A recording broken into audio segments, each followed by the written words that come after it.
지금 예배를 드리러 오신 모든 분들을, 지금 이 자리에 예배를 드리러 오신 모든 분들을 주님의 이름으로 환영하고 축복합니다. 우리 함께 이 시간 기도하겠습니다. 사랑하는 하나님 아버지, 참 감사드립니다. 오늘도 이 자리에 나와 예배 드릴 수 있도록 은혜를 허락해 주시니 감사드립니다. 주님, 우리의 예배를 기쁘게 받아주시옵소서.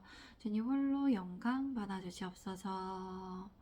주님만을 원합니다. 이 시간 하나님의 말씀을 듣고 깨달을 수 있도록 주님의 은혜와 지혜로 함께하여 주시기를 원합니다.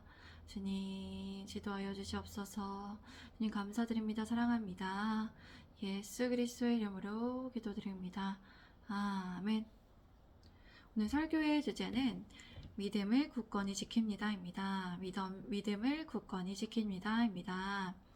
우리 함께 1절에서 4절까지의 말씀 같이 읽겠습니다. 예수께서 눈을 들어 부자들이 헌금함에 헌금 넣는 것을 보시고 또 어떤 과부가 2렙돈 넣는 것을 보시고 이르시되 내가 참으로 너희에게 말하노니 이 가난한 과부가 다른 모든 사람보다 많이 넣었도다. 저들은 그 풍족한 중에서 헌금을 넣었거니와 이 과부는 그 가난한 중에서 자기가 가지고 있는 생활비 전부를 넣었느니라 하시니라. 예수님께서는 눈을 들어 부자들이 헌금함에 헌금 넣는 것을 보셨습니다. 또 어떤 가난한 과부가 거기에 냅돈 2개를 넣는 것도 보셨습니다. 그리고 말씀하셨습니다.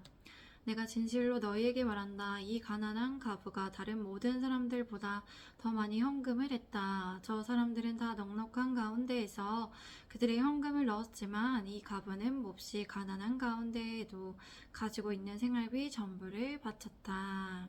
과부는 자신을 잊은 채 자신과 자신이 가진 모든 것이 하나님의 것임을 행동으로 하나님께 표현했습니다. 이것을 예수님께서는 이 가난한 과부가 다른 모든 사람보다 많이 넣었음을 말씀하셨던 것입니다. 당시에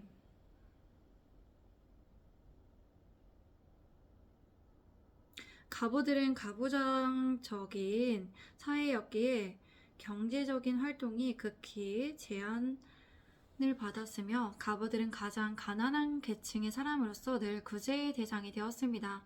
그런 과부가 2렙돈으로 생활비 전부를 드림으로써 그녀가 할 수 있는 최선의 것을 다하였음을 우리는 알 수 있습니다. 여기에서 그녀의 생활비는 생존을 위해 필요한 자원을 의미합니다. 그녀는 자신의 생명을 유지하기 위한 최소한의 물질마저 모두 하나님께 드림으로써 그녀의 생명이 하나님의 것임을 이렇게 고백하며 나타내었습니다. 예수님께서는 이와 같이 헌금을 드릴 때에는 헌금의 양인 액수가 중요한 것이 아니라 헌금을 드릴 때 그 마음과 정성, 자세와 태도를 중요하게 생각하십니다. 하나님께서는 우리가 헌금을 드릴 때 헌금의 질을 보십니다. 누가 얼마나 많이 드렸느냐가 아니라 어떠한 마음으로 드리는지를 중요하게 여기십니다. 그러므로 우리는 가진 것이 많고 적음에 중요한 것이 아니라 예수님께서 말씀하신 이 가난한 과부와 같은 마음으로 드려야 합니다. 우리는 언제나 최선에 헌신하는 마음과 감사하는 마음과 정성스러운 마음으로 하나님께 헌금을 드려야 합니다. 제가 5절에서 7절까지의 말씀을 읽겠습니다. 어떤 사람들이 성전을 가리켜 그 아름다운 돌과 헌물로 꾸민 것을 말하며 예수께서 이르시되 너희 보는 이것들이 날이 이르면 돌 하나도 돌 위에 남지 않고 다 무너뜨려지리라. 그들이 물어 이르되 선생님이여 그러면 어느 때 이런 일이 있겠사오며 이런 일이 일어나려 할 때 무슨 징조가 있사오리이까. 몇몇 사람들이 아름다운 돌과 하나님께 바쳐진 봉헌물로 성전이 얼마나 아름답게 꾸며져 있는지를 이야기하고 있었습니다. 그러나 예수님께서는 이렇게 그들에게 말씀하셨습니다. 너희가 보고 있는 이것들이 돌 한 개도 돌 위에 남지 않고 다 무너질 날이 올 것이다. 주님의 이 말씀을 들은 제자들이 예수님께 물었습니다. 선생님, 그러면 이런 일이 언제 있겠습니까? 또 이런 일이 일어나려고 할 때 무슨 징조가 있겠습니까? 이 말씀은 예수님께서 성전 멸망에 대한 예언을 말씀하신 것입니다. 예수님께서는 기원 후 70년에 발생할 예루살렘 멸망에 대해 예언하셨습니다. 당시 헤롯 성전은 성전에 바쳐진 물건과 봉헌된 재물은 왕이나 지도층이 보유한 사람들이 바친 것을 성전 장식으로 전시하는 데 사용된 물건이었습니다. 그런데 하나님께서 원하시는 성전은 아름답게 장식된 성전이 아니라 하나님께 진정으로 예배하는 것이었습니다. 그러나 당시 하나님께서 원하시는 것을 깨닫지 못하는 이들은 자신들의 외형적인 신앙의 모습만을 내세우는 위선자가 되었습니다. 예수님께서는 이러한 외형적인 신앙만을 내세우는 성전이 무너질 것임을 예지 능력을 가지고 그들에게 앞날을 내다보며 말씀하셨습니다. 그런데 이런 날이 어느 때에 일어날 것인지 어떤 징조가 있을 것인지에 대해서 궁금해하는 사람들이 있었습니다. 이들은 성전 파괴뿐만 아니라 예수님의 이 말씀을 세상의 종말로 여기고 주님께 물은 것이 있습니다. 우리 함께 8절에서 9절까지 말씀을 읽겠습니다. 시작. 이르시되 무욕을 받지 않도록 주의하라.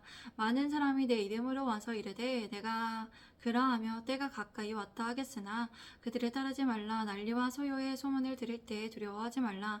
일이 먼저 있어야 내 끝은 곧 되지 아니하리라. 예수님께서는 말씀하셨습니다. 너희는 속지 않도록 조심하여라. 많은 사람들이 내 이름으로 와서 내가 그리스도다 하거나 때가 가까이 왔다 할 것이다. 그러나 그들을 따르지 말라. 전쟁과 난리에 대한 소문을 들어도 무서워하지 말라. 이런 일이 먼저 일어나야 하지만 종말이 곧 오는 것은 아니다. 실제로 예수님의 승천 이후에 재림이 있을 것이라고 생각하고 재림을 기다리는 성도들이 많았고 미혹하는 거짓 그리스도들이 많이 등장했었습니다. 그렇게 예수님께서 그러한 앞날도 미리 내다보고 성도들이 가르쳐 주심으로써 믿음을 지킬 수 있도록 하셨던 것입니다.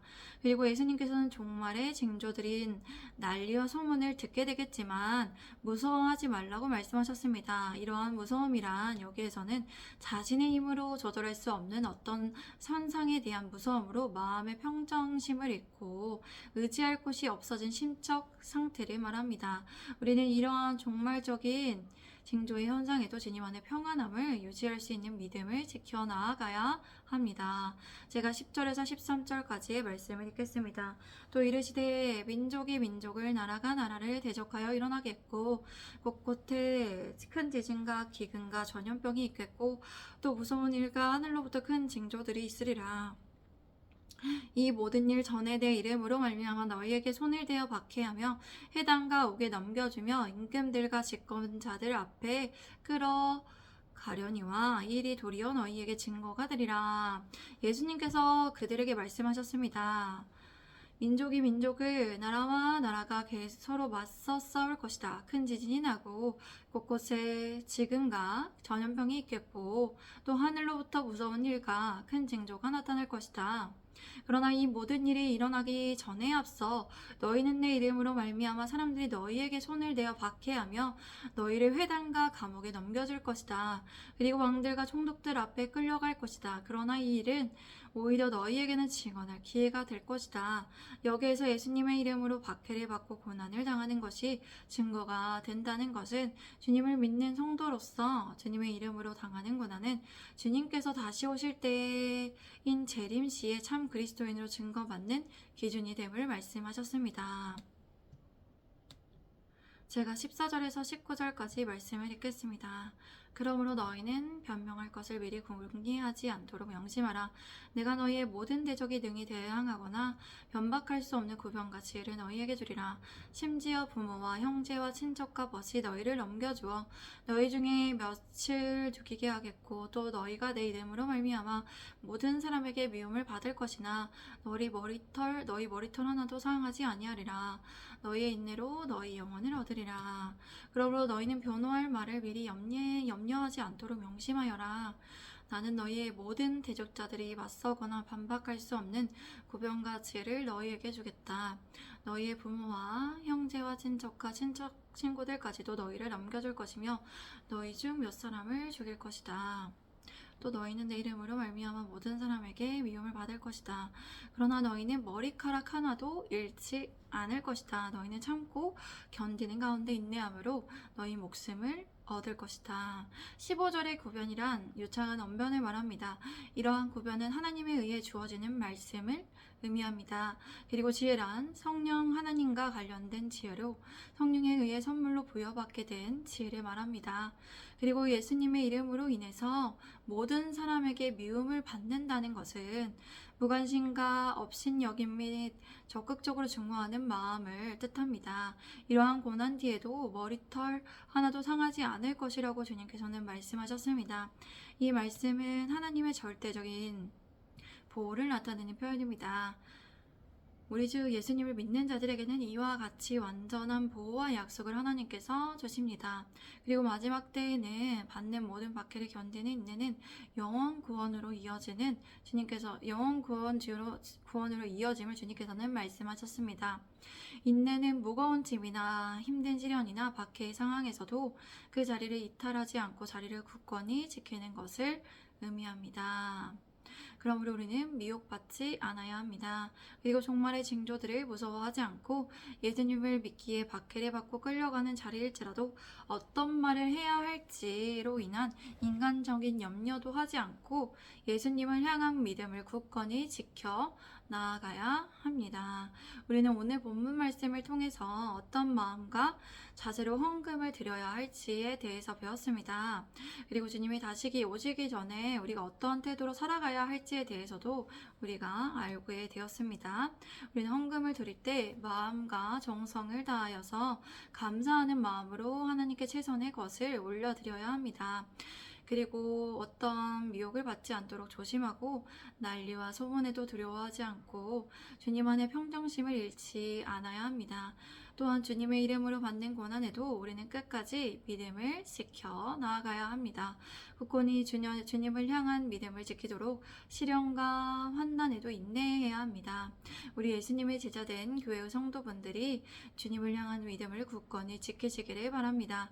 주님을 위하여 받는 이 땅에서의 환난과 어려움에서도 인내하며 믿음을 굳건히 지켜 나아가시기를 바랍니다. 우리 함께 이 시간 기도하겠습니다. 사랑하는 주님 참 감사드립니다. 오늘도 주님의 말씀을 배우고 우리가 적용할 수 있도록 은혜를 내려주시니 감사드립니다. 사랑하는 하나님 아버지, 이 시간 우리 예수님의 제자된 교회가 굳건히 주님을 향한 믿음을 어떠한 상황에서도 지켜나갈 수 있도록 주님 도와주시고 인내할 수 있도록 주님 함께하여 주시옵소서. 그런 믿음의 태도로 살아갈 수 있기를 원합니다. 그렇게 다짐하며 결심합니다. 주님, 우리가 무서워하지 않고 염려하지 않고 미혹받지 않고 정말 예수님을 끝까지 어떠한 박해에서도 주님께 주님을 향한 믿음을 지켜나가며 인내하기를 원합니다.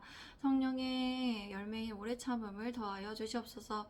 우리 교회를 주님의 오래 참음의 열매로 세워주시옵소서. 주님께서 함께하여 주시고 다스려 주시고 주님께서 세워주실 것을 믿습니다. 믿음으로 나아갑니다. 주님 감사합니다. 사랑합니다. 예수 그리스도의 이름으로 기도드립니다. 아멘. 감사합니다. 오늘도 함께 해주신 모든 분들을 주님 안에서 사랑하고 축복합니다. 샬롬.